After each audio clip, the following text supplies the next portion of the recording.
अरे भाभी, ये सोने की चैन तो मम्मी ने मुझे देने का वादा किया था। आपने कैसे पहन ली? पूजा की आवाज पूरे कमरे में गूंज गई। घर में उसके छोटे भाई रोहित की शादी थी। रिश्तेदारों की भीड़ लगी हुई थी। संगीत की तैयारी चल रही थी। तभी पूजा की नजर अपनी भाभी नंदिनी के गले में पड़ी सोने की पुरानी चैन पर चली गई। वह वही चैन थी जो उसकी माँ उषा देवी पिछले 25 सालों से संभाल कर रखी थी। पूजा को हमेशा लगता था कि वह चैन एक दिन उसे ही मिलेगी। आखिर वह घर की इकलौती बेटी थी, लेकिन आज उसे अपनी भाभी के गले में देखकर उसका चेहरा उतर गया। नंदिनी कुछ बोल पाती उससे पहले उषा देवी वहां आ गई। उन्होंने शांत स्वर में कहा, मैंने ही नंदिनी को पहनने के लिए दी है। लेकिन पूजा का गुस्सा शांत नहीं हुआ। उसने सबके सामने कहा, मम्मी, बेटी की चीज बहू को देना कब से शुरू कर दिया आपने? माहौल अचानक असहज हो गया। रिश्तेदार एक दूसरे का चेहरा देखने लगे। नंदिनी ने तुरंत चैन उतारने की कोशिश की, लेकिन उषा देवी ने उसका हाथ पकड़ लिया। पूजा बचपन से ही इस घर की लाडली थी। शादी के बाद भी उसका घर पर वैसा ही अधिकार था। वह जब भी मायके आती हर चीज पर अपना हक समझती।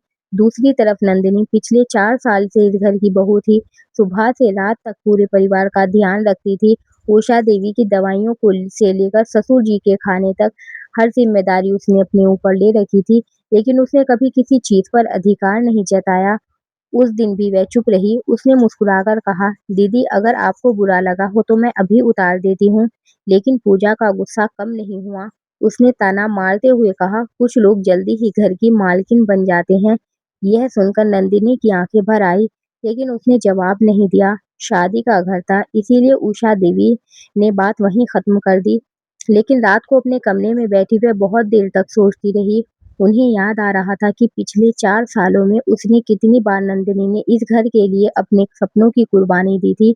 शादी से पहले वह बैंक में नौकरी करती थी, लेकिन ससुर जी की तबीयत खराब रहने लगी तो उसने नौकरी छोड़ दी। कभी किसी से शिकायत नहीं की। दूसरी तरफ पूजा साल में 2-3 बार मायके आती और चली जाती। फिर भी वह घर के लोग उसे बेटी कहकर सिर पर बिठाते थे और नंदिनी को सिर्फ बहू समझते थे। उषा देवी को पहली बार महसूस हुआ कि कहीं न कहीं उन्होंने भी नंदिनी के साथ अन्याय किया है। अगले दिन हल्दी की रस्म थी। घर में मेहमानों का आना-जाना लगा हुआ था। तभी अचानक उषा देवी को चक्कर आ गया और वे सीढ़ियों से फिसल गई। पूरे घर में हड़कंप मच गया। रोहित उन्हें अस्पताल लेकर भागा। पूजा घबरा गई, लेकिन सबसे ज्यादा संभल कर काम नंदिनी ने किया। उसने फाइलें निकाली, दवाइयों की सूची तैयार की, डॉक्टर से बात की और पूरी रात अस्पताल में उषा देवी के सिरहाने बैठी रही। पूजा कुछ देर बाद अपने बच्चों को संभालने के लिए घर लौट आई। अगले 2 दिन तक भी अस्पताल में नंदिनी ही रही। उसने ठीक से खाना तक नहीं खाया। तीसरे दिन जब उषा देवी की तबीयत थोड़ी सुधरी, तो उन्होंने देखा कि नंदिनी कुर्सी पर बैठे-बैठे ही सो गई है। उसके चेहरे पर थकान साफ दिखाई दे रही थी।